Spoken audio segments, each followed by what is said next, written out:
কোন অবস্থাতে নামাজ ত্যাগ ইসলামে অ্যালাউড না। আপনি লক্ষ্য করুন, নামাজ আপনি দাঁড়িয়ে পড়তে পারছেন না, ইসলাম বলে বসে পড়ো। বসে পড়তে পারছেন না, আল্লাহ বলেন শুয়ে পড়ো।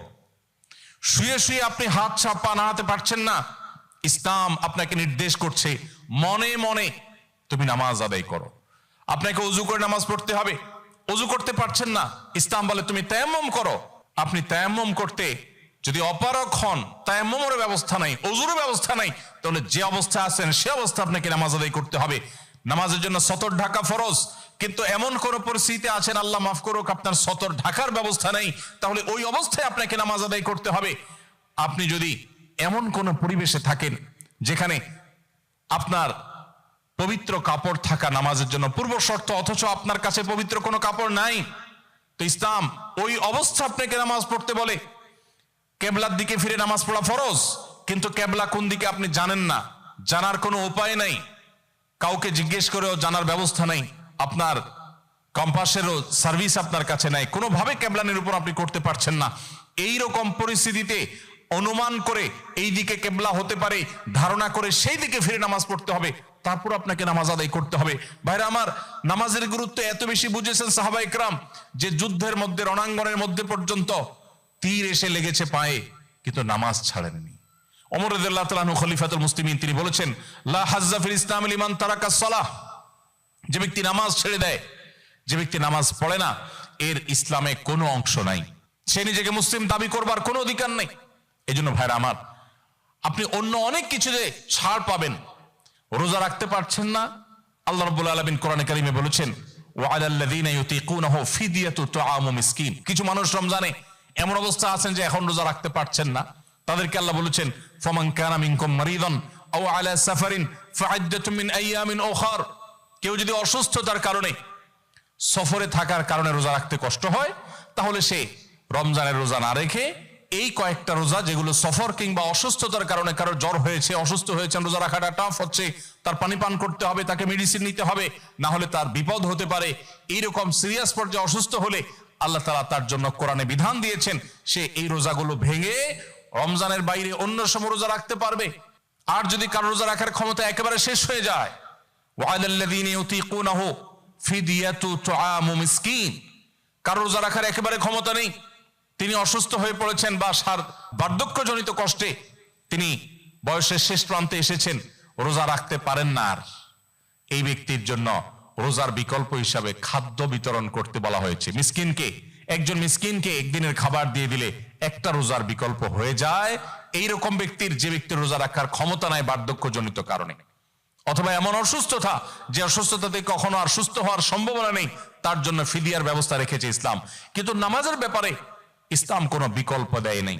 ভাইরা আমার, নামাজ এমন একটা ইবাদত যে এটার কোনো বিকল্প না, যে ঠিক আছে নামাজ পড়তে পারো না, তুমি সাদেকা দিয়ে দাও, এটা হয়ে যাবে, এরকম কোনো বিধান কোরআন হাদিসে নাই। অতএব আমরা যদি নিজেদেরকে মুসলমান পরিচয় দিতে চাই, আমাদের ইসলামটাকে আমরা ধারণ করতে চাই, তাহলে আমাদের 5 ওয়াক্ত নামাজকে সর্বোচ্চ গুরুত্ব দিতে হবে, যেই কোনো পরিস্থিতিতে আদায় করতে হবে। অনেক সময় হীনমন্যতা কাজ করে যে আমার এখানে কেউ মুসলমান না, আমি একা মুসলমান, একা নামাজ পড়লে সবাই তাকায় থাকবে, নামাজের কোনো আলাদা জায়গা নেই, তো তাকায় থাকবে।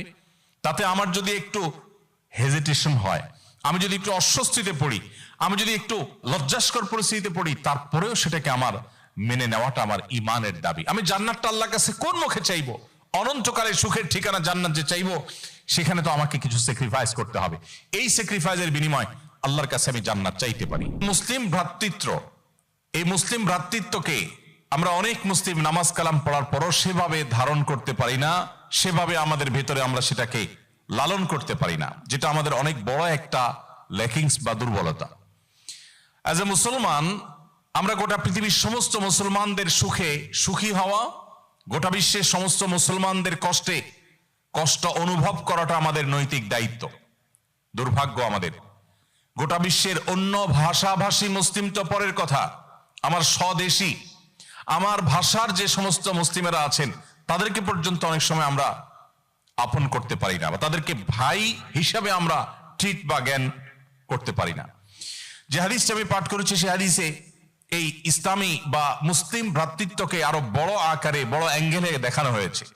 নবী করিম সাল্লাল্লাহু আলাইহি সাল্লাম থেকে সে হাদিসটি বর্ণনা করেছেন ইমাম মুসলিম রাহিমাহুল্লাহ, যেটা বর্ণনাকারী সাহাবী ছিলেন নোমান ইবনে বাশির রাদিয়াল্লাহু তাআলা আনহু তিনি বলেন, নবী করিম সাল্লাল্লাহু আলাইহি ওয়াসাল্লাম ইরশাদ করেছেন, মাসালুল মুমিনিনা ফি তাওয়াদ্দিহিম ওয়া তারাহুমিহিম ওয়া তাআতুফিহিম মাসালুল জাসাদ।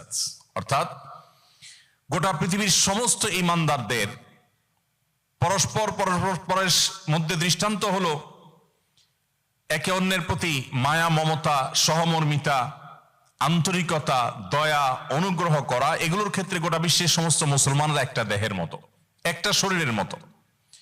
ইদাশতাকা মিনহু উযওয়ান তাদাআ লাহু সাইরুল জাসাদি বিল সাহরি ওয়াল হুম্মা। একটা শরীর বা একটা দেহের যেরকম কোন একটা অঙ্গ যদি অসুস্থ হয় তাহলে পুরো শরীর সেটাকে অনুভব করে। কারোর যদি পায়ে আঘাতপ্রাপ্ত হন পুরো শরীর জ্বর হয়ে যায়, পুরো শরীরে জ্বর এসে যায়। কারোর যদি হাত ভেঙে যায় গোটা শরীর কষ্ট অনুভব করে। যদি কারোর শরীরে কোনো অসুস্থতা দেখা দেয় সে অসুস্থতার কারণে শুধুমাত্র সেই অঙ্গ নির্ঘুম থাকে না, পুরো শরীর নির্ঘুম থেকে যায়। নবী করিম সাল্লাল্লাহু আলাইহি সাল্লামের এই ঐতিহাসিক হাদিস আমাদেরকে বিশাল বড় একটা দায়িত্ববোধের কথা স্মরণ করিয়ে দেয়। আর সেটি হলো গোটা পৃথিবীর যে কোনো প্রান্তে কোনো মুসলিম কষ্টে নিপতিত হবে সে কষ্ট আমার মধ্যে অনুভব হতে হবে। পৃথিবীর যে কোনো প্রান্তে মুসলিম যখন ভালো কোনো অ্যাচিভ করবে, অর্জন করবে, সেটাকে আমার খুশির কারণ হিসাবে ধারণ করতে হবে। মাল্টিকালচারাল সোসাইটিতে যারা নিজের ঈমান আমলকে বাঁচাতে চান তাদের জন্য সবচেয়ে প্রধান কর্মসূচি হলো 5 ওয়াক্ত নামাজকে সর্বোচ্চ গুরুত্বের সাথে আদায় করা। যেই কোনো পরিস্থিতিতেই হোক আপনাকে নামাজ আদায় করতে হবে।